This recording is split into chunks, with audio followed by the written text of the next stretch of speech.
Ketika terjadi peristiwa ledakan dahsyat di Beirut, maka pertanyaan mendasar lanjutan bagi kaum Shadow adalah, kenapa Beirut? Kenapa sekarang? Saya pun hanya dalam hitungan jam mem-WA seorang legenda hidup dalam dunia Shadow di Indonesia, di mana beliau adalah orang di belakang kehadiran Presiden Soeharto ketika berkunjung ke Bosnia sebagai simbol perdamaian di masa puncak perang Serbia-Bosnia. Sebuah kunjungan inkognito Pak Soeharto waktu itu menjadi simbol kekuatan diplomasi Indonesia yang membawa perdamaian Serbia-Bosnia setelahnya. Perintah Pak Presiden Indonesia akan berkunjung ke Bosnia ketika sedang dalam perjalanan kenegaraan ke Jerman tersebut mengagetkan. Dan perintah Panglima saat itu kepada sang legenda Shadow jelas, Presiden akan berkunjung ke Bosnia, pastikan beliau selamat. Mendarat di sebuah wilayah yang sedang perang adalah sebuah perhitungan yang gila. Namun kalau berhasil membuat respek dunia, apa yang dilakukan akan saya ceritakan di episode lain. Namun yang pasti sejarah telah bercerita tentang prestasinya. Seorang mantan perwira tinggi angkatan laut ini menjadi prestasi dunia. Presiden Soeharto mendarat di Bosnia 8 jam setelah perintah itu diterimanya, dan ajaib, tidak satu peluru pun berdesing. Bosnia hening selama kunjungan beberapa jam Presiden Soeharto di sana. Dua belah pihak mengadakan gencatan senjata menghormati kunjungan kenegaraan Presiden Soeharto di tengah perang. Dunia kagum. Maka saya bertanya singkat kepada legenda hidup tentang Beirut hanya selama beberapa jam setelah peristiwa terjadi. Beliau mengenal saya lebih dari 30 tahun karena saya salah satu anak didiknya. Kalimat saya, mentor, faksi di luar Beirut, siapa yang bermain sekarang di luar Hizbullah Syiah tersebut? Iran kah? Israel kah? Saudi kah? Dia menjawab singkat yang saya langsung menghubungi kontak lain berkaitan dengan jawabannya agar memperjelas. Apa jawabannya? Hanya satu kata, Qasim Soleimani.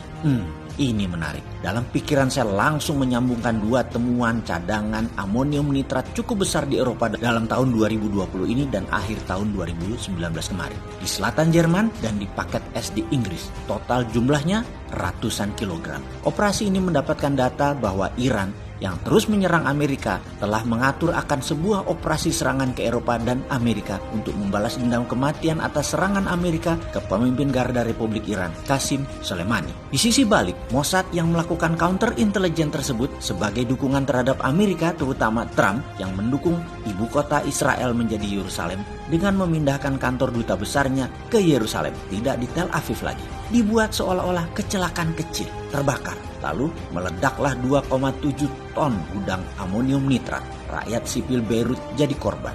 Ini yang membuat kemurkaan semua orang. Demi jabatan, demi kekuasaan, manusia menjadi tidak manusiawi.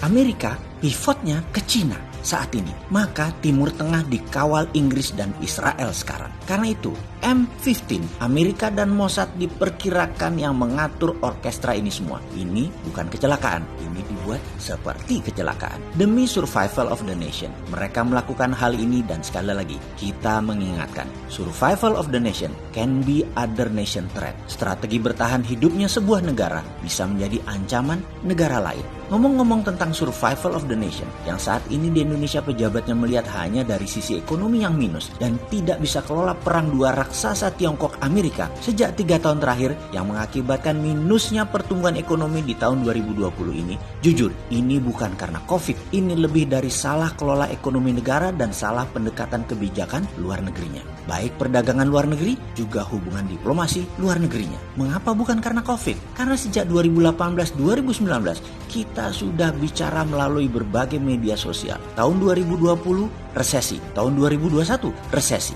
Mau bukti? Mau dikirimkan link video 15 bulan yang lalu? Ada kok data itu. Atau begini kita sederhanakan. Pebisnis yang terkena masalah dengan social distancing efek COVID sehingga bisnisnya minus bahkan tutup terbanyak lebih dari 70% adalah memang sejak akhir tahun 2019 bisnisnya sudah mulai bergerak turun sehingga ketika Maret sampai Juli karena COVID bisnisnya langsung terasa terpukulnya. Sedangkan mereka yang biasa naik bisnisnya atau stabil sebelum COVID hingga COVID antara Maret 2020 hingga saat ini bisnisnya masih berjalan baik bahkan naik trennya. Jadi, kalau skala perusahaan yang bermasalah tersebut sebelum COVID dinasionalkan, maka menurunnya ekonomi nasional 2 kuartal awal tahun 2020 ini adalah imbas aslinya data ekonomi yang melemah dari tahun sebelumnya. Namun, karena ukurannya pakai inflasi, maka datanya terlihat baik. Kalau dihitung dari uang beredar dibandingkan dengan hasil produksi, maka sejak 2018 2018-2019